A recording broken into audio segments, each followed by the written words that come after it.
दूसरे एक भक्त और देवबंद से वृंदावन आए, इनका नाम था श्री छबील दास जी। इनको तांबुली कहते थे सब, क्योंकि इनका काम क्या था?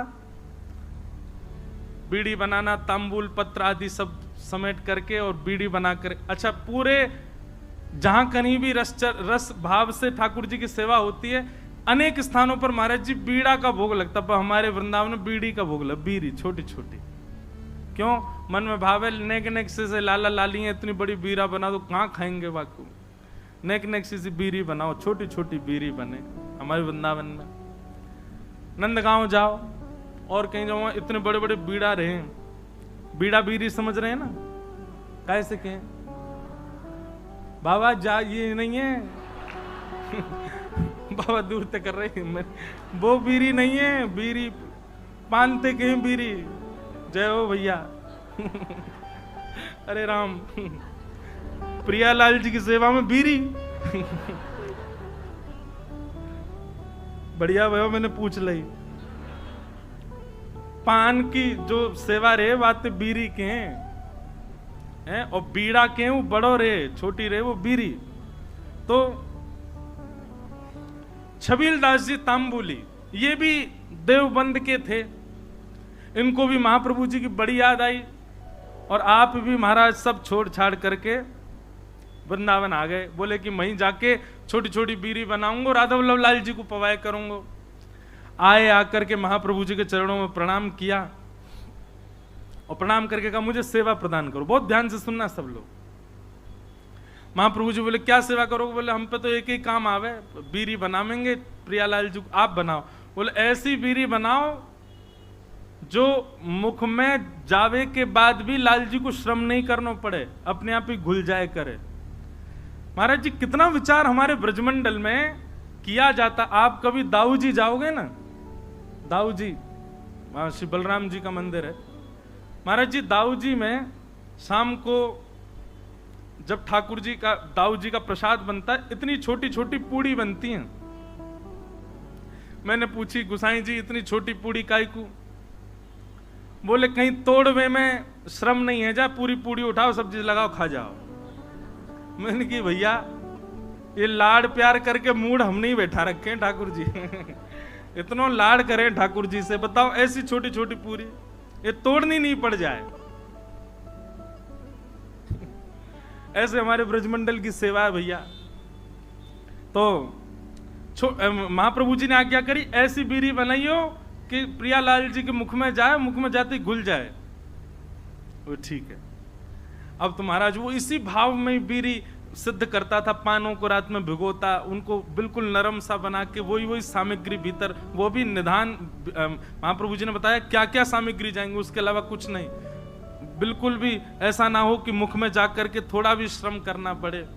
रोज बीड़ी बनाता, चांदी के बढ़िया सुंदर पात्र में उनको भर के लेके जाता और सेवा में जाकर के श्री राधा वल्लभ लाल जी की सेवा में पधराता। एक बात बताएं आपको, ठाकुर जी के जितने भी अधरामृत हैं उनमें सर्वश्रेष्ठ है बीड़ी। क्यों?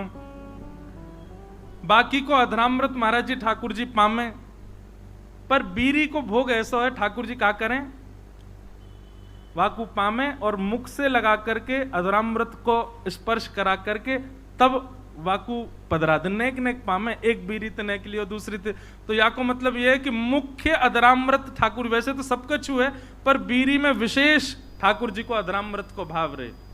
हमारे नाथ द्वार में भी महाराज जी श्रीनाथ जी कितना बीड़ी भोग लगाते हैं, 100-150 पान रोज पाते होंगे। बताओ महाराज, हर प्रसादी के बाद में। और जैसे भोग की थाली होती है, भोग की थाली ठाकुर जी के सामने पधरा दी जाती है। ठाकुर जी स्वयं पाएंगे या किशोरी जी पवाएंगे या ठाकुर जी किशोरी, हम लोग बाहर आ जाते हैं पर्दा करके। पर बीड़ी का तो नियम है कि बीड़ी आपको लेके ठाकुर जी के अधर से छुवानी ही पड़ेगी। तो मूल रूप से अधरामृत का स्पर्श बीड़ी को प्राप्त होता है, इसलिए बीड़ी प्रसाद प्राप्त हो तो समझ जाइयो अधरामृत ही है ठाकुर जी को। और बीड़ी की सेवा जाकू है सके करो, लाल जी को बड़ी प्रिय मुखवास।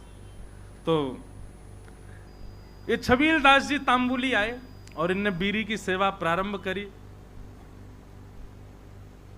ठाकुर जी के लिए बढ़िया बीरी बनाते, चांदी के पात्र में ले जाके पधरा देते।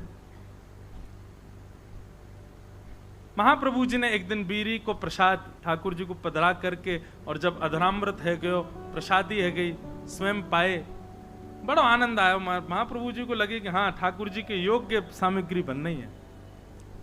एक दिन बड़े प्रसन्न थे महाप्रभु जी, तो विराज रहे थे, सब सेवक गण चारों ओर बैठे थे। अत्यंत प्रसन्न श्री हितरवंश महाप्रभु सबसे बोले, कछु मांगो भाई, तुम्हें कहा चाहिए। आज मैं इतना प्रसन्न हूं, आज प्रियालाल जी को ऐसा दर्शन भयो है, इतनो आनंद मन में उमड़ रहे हो कि मन एरो जो मांगोगे सो दूंगो, बताओ क्या चाहिए।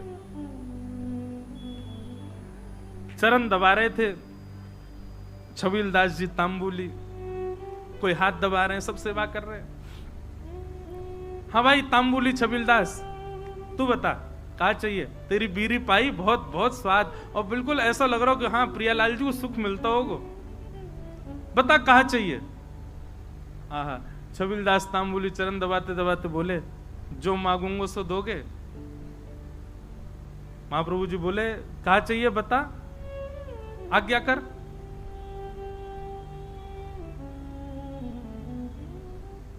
सावधानी से सुनो, बता कहा चाहिए। तो छबीलदास तांबुली कह रहा है, बोले कि जय जय, हमें ऐसा अनुभव भयो, हमने ऐसी सुनी है कि श्री राधा वल्लभ जी आपसे बात करें, आपके संग बैठे, आपको हाथ पकड़ लें, आपकी गोद में बैठ जाएं कूद के। ऐसा सुख मोए कब मिलेगा, ये मोसों बात कब करेंगे, मेरो हाथ कब पकड़ेंगे, मेरी गोद में कब बैठेंगे,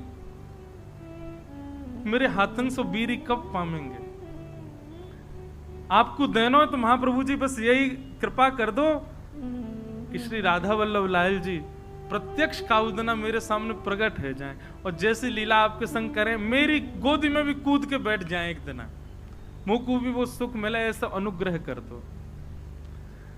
महाप्रभु जी प्रसन्न भाव में उठ रहे थे, धीरे धीरे अपनी सामग्रियां उठा रहे थे, संध्या के लिए जा रहे थे, और जाते जाते ऐसे ही बोल गए, चल ठीक है दियो, राधा वल्लभ जी कृपा करेंगे तो पे, और चले गए जमुना जी। कोई ऐसा भी नहीं कि विधि विधान से बैठ के आशीष दिया हो, उठ के जाते जाते बोल गए, चल दियो, कृपा करेंगे। नेत्र सजल है, बोले अब कब होगी कृपा ये तो जाने नहीं, पर गुरु आज्ञा है तो निश्चित कृपा होएगी। स्नान ध्यान करके वो भी बीरी की सेवा तैयार सिद्ध करन लगो, और बीरी सिद्ध करके महाराज जैसे ही लेकर के राधा वल्लभ जी मंदिर में आयो, संयोग से कोई भी नहीं मंदिर में, अकेलो छबील दास तांबूली बीरी भोग लेकर के भीतर गए, ढूंढन लगो कोई सखी मिले, सहचरी मिले, कोई सेवक मिले तो दम भैया अंदर पधराए दो। जैसे ही समीप गयो तभी कहा, देखो युगल सरकार दोनों एक दूसरे गले में गलवैयां डाले, अपनी एक एक कमर पे हाथ धरे, और मंद मंद मुस्कुराते भय अपने एक दूसरे के प्रति ऐसे शीश झुकाए करके, और वह तांबुली को देख करके और मंद मंद मुस्कुरा रहे हैं, और मंद मंद मुस्कुरा करके श्री जी इशारों कर रही हैं, इतकुआ अब तुम। अच्छा एक बात, हाँ वो तो बताना भूल ही गया मैं, जब उसने महाराज जी महाप्रभु जी से यह आज्ञा मांगी कि आप ऐसा अनुग्रह करो कि प्रियालाल जी मुझको प्रत्यक्ष दिखें, तब महाप्रभु जी कह में सह पाएगा उनके स्वरूप को। वो अगर प्रकट है गए तो उनके स्वरूप माधुरी, रूप माधुरी को झेल लेगो ना, झेल लेगो तो को आशीष दूंगो। तो मैंने कही रूप देखने के बाद झेलनो ही ना है, प्राण निकल जाए, बस रूप दिख जाए एक बार, वाक्य बात। अच्छा क्योंकि एक बात बताएं, सहचरी भाव में और अंतरंग भाव में प्रियालाल जी तो अपनी लीला करते हैं, आपको तो बस प्रवेश मिल जाता है, और कहीं उनकी छवि देख करके आप बेहोश हो गए तो कई जगह महाराज जी हमारे वृंदावन रस रीति में उसको अपराध माना जाता है। आपने जरूर अपनी गुरु निष्ठा में कोई कमी छोड़ी होगी, जरूर अपनी निष्ठा भाव, इसीलिए आप उस छवि के भाव को सहन नहीं कर पाए। इसलिए महाप्रभु जी ने कहा झेल लेगो, झेल पावेगो स्वरूप को। छबील दास बोलो आप कृपा करोगे, तो सब संभव हो जाएगा। तो महाप्रभु जी कहेगा हाँ ठीक है, होगी कृपा। आज जैसी आयो, और आज महाराज बस थोड़ी देर पहले की बात है, महाप्रभु जी कह के गए कृपा होएगी, इतने में ही वो बीड़ी लेके आयो, इतने में तो कृपा है गई। प्रिया प्रियतम साक्षात खड़े वहां के सामने, श्री जी इशारा कर रही है इतकुआ। छबील दास के 2 बार तो नेत्र बंद भये, हाथ पाम वाके होश में नहीं, ठंडो पड़ गयो पूरो, कभी इतकू जावे कभी उतकू, बस गिरवे ही वारो। इतने में ही वाने महाप्रभु जी को स्मरण किया, हितवंश महाप्रभु को स्मरण करते तुरंत चेतना आ गई। मानो गुरु ही कृपा करके ये बल दे रहे हैं कि प्रिया प्रियतम को देखो, उनकी बिना कृपा के देखे ही नहीं पाओगे वह स्वरूप को। छबील दास सामने खड़ो है, अब कहां बोले ठाकुर जी से। ठाकुर जी तो मंद मंद मुस्कुरा रहे हैं। श्री जी कह रही हैं जोर से मत मुस्कुरा दी, प्राण निकल जाएंगे आके। ऐसी छवि ठाकुर जी की। ठाकुर जी बोले खड़ो ही रहेगो, कछु करेगो भी। छबील दास बोलो मुंह पे तो कछु आ भी ना, कहा करूं जय जय। बोले कहा करूं कहा। वो दूर डिबिया लेके खड़ो बीरी की, इतकुआ बीरी पवा। अब वो गयो महाराज, हाथ पाम कांप रहे वाके, ऐसे डिबिया खोल के और ठाकुर जी के आगे पधराई दी। ठाकुर जी बोले बाबरो ही है बिल्कुल ही। अरे निज करसों उठा बीरी और मुंह में पवाए दे, इतनो विलंब काय को करे। जैसी बीरी उठाए करके ठाकुर जी के सन्मुख करी। ठाकुर जी इशारों के नहीं, पहले श्री जी को पवा। श्री जी ने बीच में से बीरी आधी तोड़ करके मुख में लाई। बोले अब अधरामृत मुंह को पवा। जैसे ही पवायो महाराज, वो छवि निहार करके कौन सुध में रह सके। बस वहीं वह छवि को देखतो प्रिया प्रियतम लीला कर रहे हैं। अद्भुत छवि को दर्शन करते करते छबील दास तांबुली ने वहीं प्राण त्याग दिए, ठाकुर जी में विलीन है। बोलो श्री राधा वल्लभ लाल की। क्या समझ में आई बात? भजन के प्रताप से, आपके भाव के प्रताप से कभी प्रिया प्रियतम दिख भी गए तो देखवे की सामर्थ्य और वास में कहा करनो, ये सामर्थ्य भी गुरु प्रदान करेंगे। या हमारी गुरु शरणागति लो भैया। गुरु आज्ञा के बिना या गुरु कृपा के बिना प्रिया प्रियतम दिख गए तो हम झेले ही नहीं पाएंगे। और फिर का फायदा वास स्वरूप को देखवे को, जाके काजे हमने सबका चुकियो, वही के प्रति हमारा भाव नहीं रह पाया। ऐसे श्री हितवंश महाप्रभु ने कृपा करके दर्शन कराए।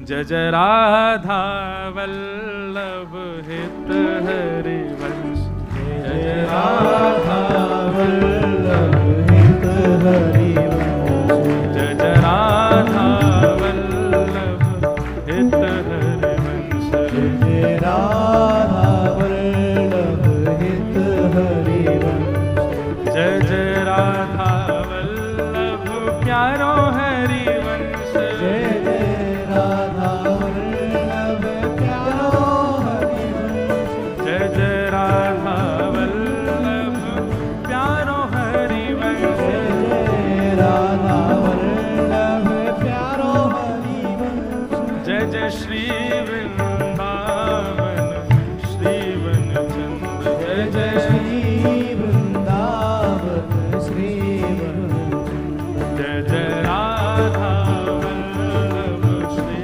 हरि, जय राधा वल्लभ श्री हरि, जय जय राधा वल्लभ हित हरि वंश, जय जय राधा वल्लभ हित हरि वंश, जय जय राधा वल्लभ प्यारो हरि वंश, जय राधा वल्लभ प्यारो हरि वंश, जय जय राधा वल्लभ श्री हरि वंश, जय राधा वल्लभ श्री हरि वंश, ओ जय जय श्री वृंदावन श्री वनचंद्र, जय जय श्री वृंदावन श्री वनचंद्र, ओ जय जय श्री वृंदावन श्री वनचंद्र, जय जय श्री वृंदावन जय जय राधा वल्लभ हित हरि वंश,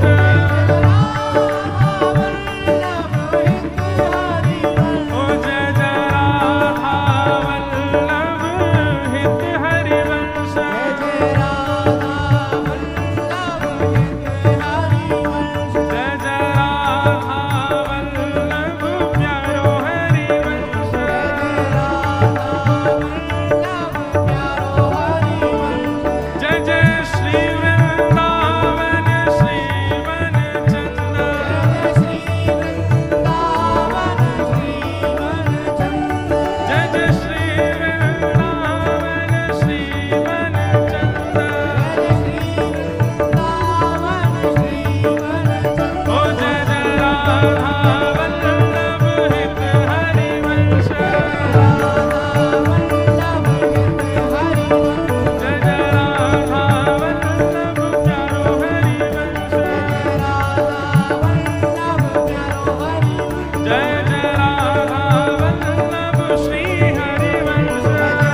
प्रभु जी की कृपा अन्य अन्य भावों में सबको दिखती रही, होती रही।